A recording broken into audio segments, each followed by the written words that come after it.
Great Responsibility, Chapter 48, The Press. Tony wanted nothing more than to go back to his daughter's room in the medical wing and fuss over her until she got better. But as Pepper pointed out to him, as he and Bruce left Piper's room, that wasn't going to happen anytime soon, and in the meantime, there was a very large crowd of reporters waiting outside for a statement. For once, they weren't waiting for news about the mission the Avengers had left on, though. Tony frowned as Bruce patched up his scrapes and slapped a thermacare on his sore shoulder.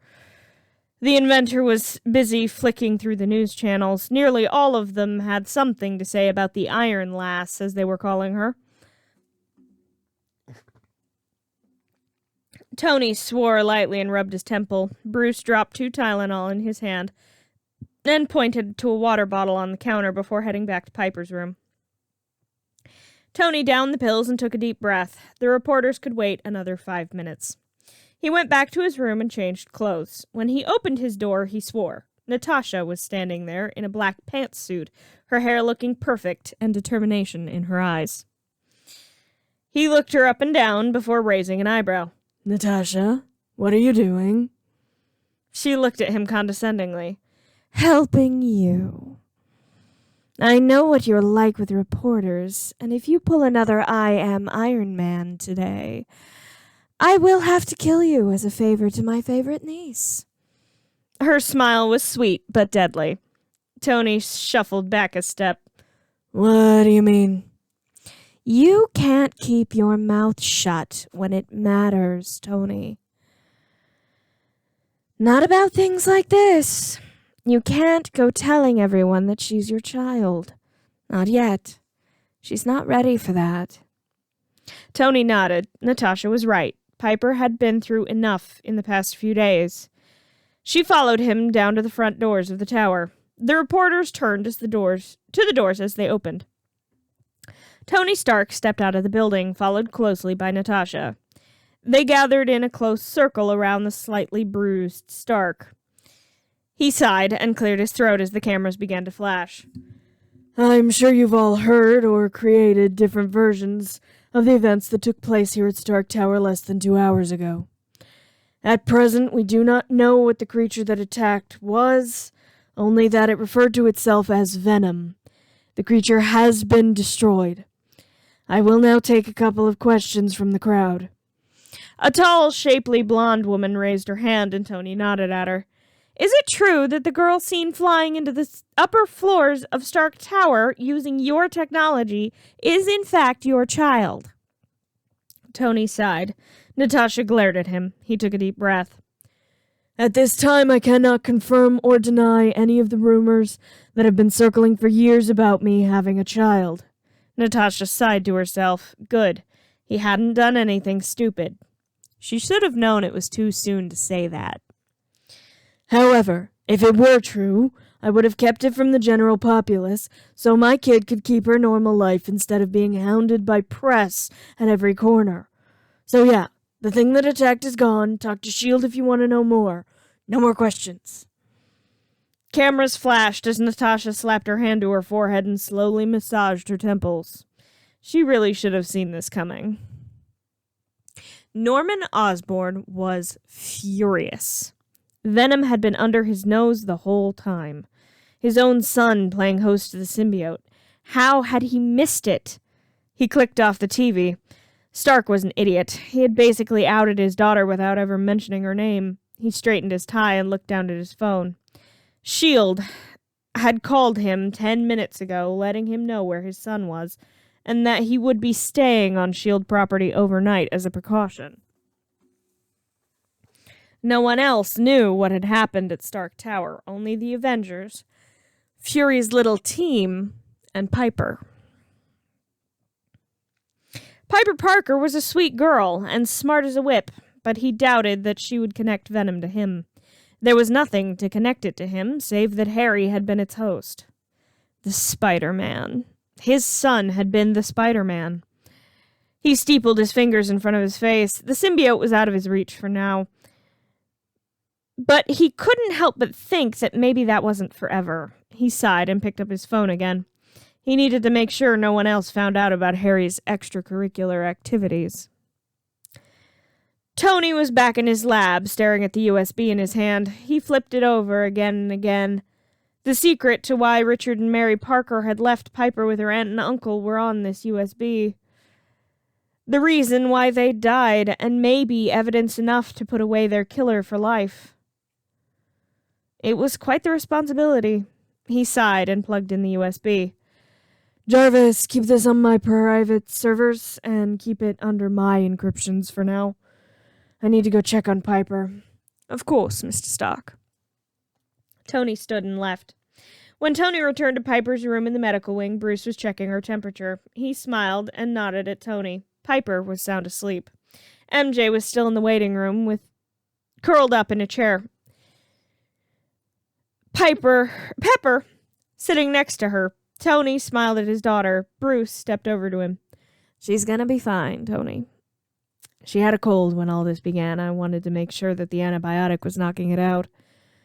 Tony nodded and smiled at his friend. Thanks, Bruce. Tony placed a hand on MJ's shoulder as he stepped out into the waiting room. She looked up at him and smiled. You should call your mom. Let her know you're here and all right. MJ nodded and pulled out her phone. Tony smiled and stepped back into Piper's room.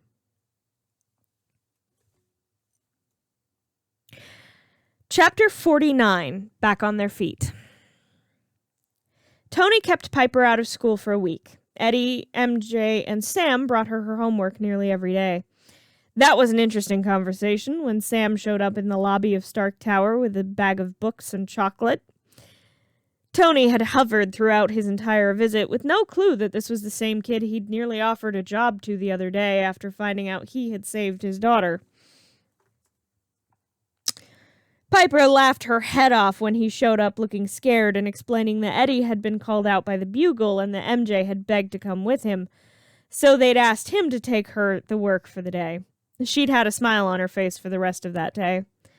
Tony had wanted her to stay home for longer, but she was fully healed. Not that he knew that.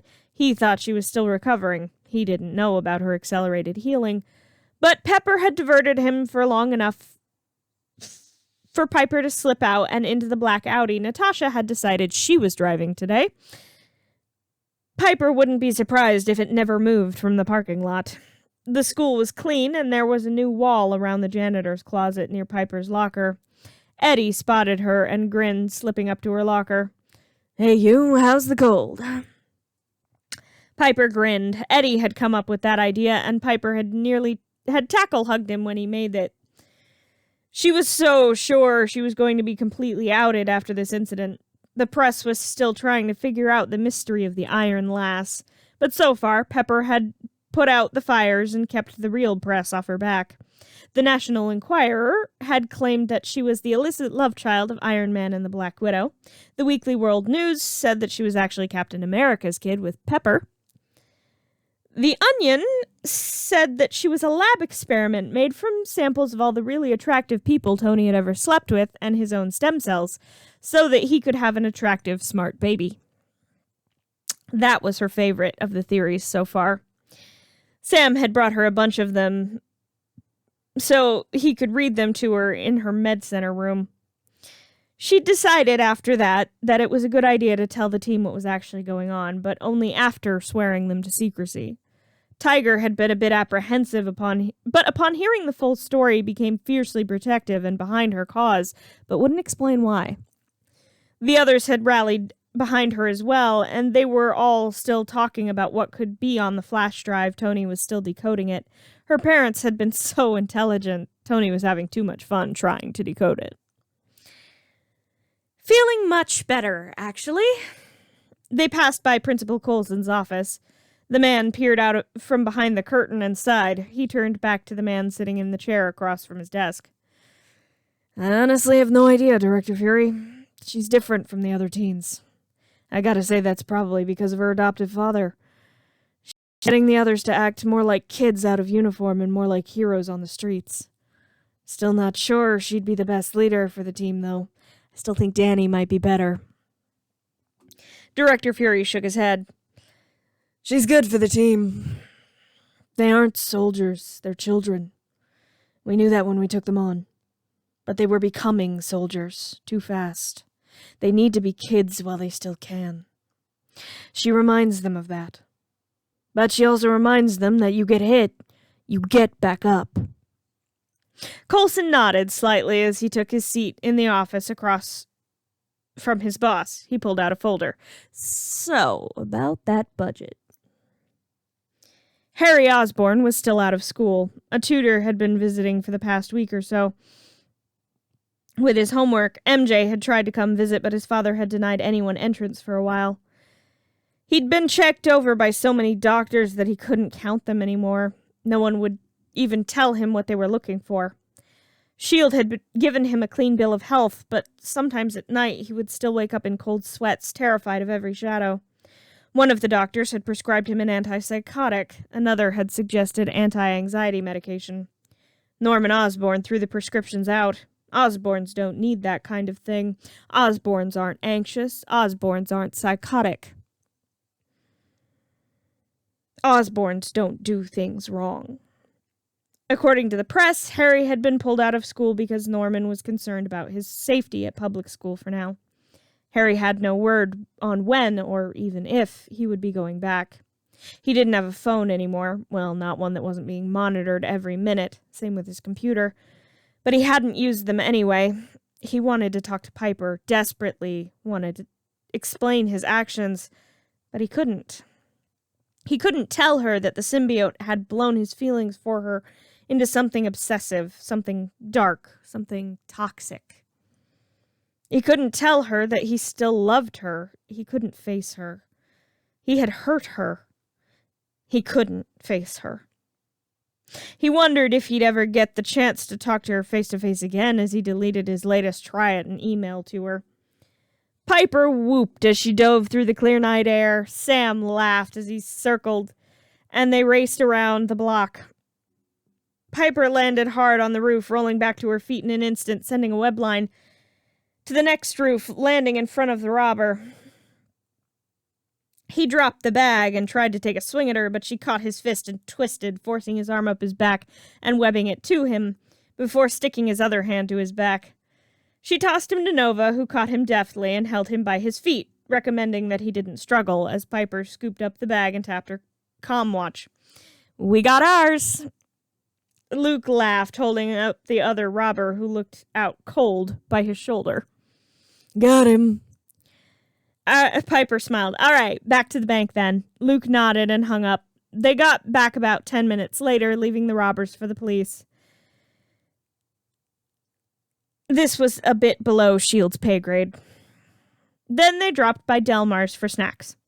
Mr. Delmar was ecstatic that the heroes of New York, as he had taken to calling them, were patrons of his. He insisted, as always, that they could have whatever they wanted, no cost. Piper left him $150 this time. The five of them sat on the roof about a mile away from the deli. White Tiger was sipping her icy, grinning at the dime store novel she'd found. Luke was enjoying one of the biggest sandwiches Piper had ever seen Mr. Delmar make. Danny had stuck with his salad and M&Ms. Piper and Sam had gotten brownies and sandwiches and Coke. Piper had been incensed to discover that Ava preferred Pepsi. Danny didn't drink soda. Luke liked energy drinks and coffee. Piper held up her cup to Sam. "We didn't do too bad tonight, huh?" Sam thought. They had stopped 2 breaking and enterings, foiled 3 bank robberies, 2 jewelry store heists, and stopped 6 muggings. He clinked his cup against hers and grinned. Yeah, not too bad at all, Webbs. She grinned, her mask pulled up, so her nose and mouth were visible. They still had so much to do, but they were doing so well as a team, as friends. They sipped their Cokes and looked out over their city. Piper couldn't help but feel that they were going to be okay.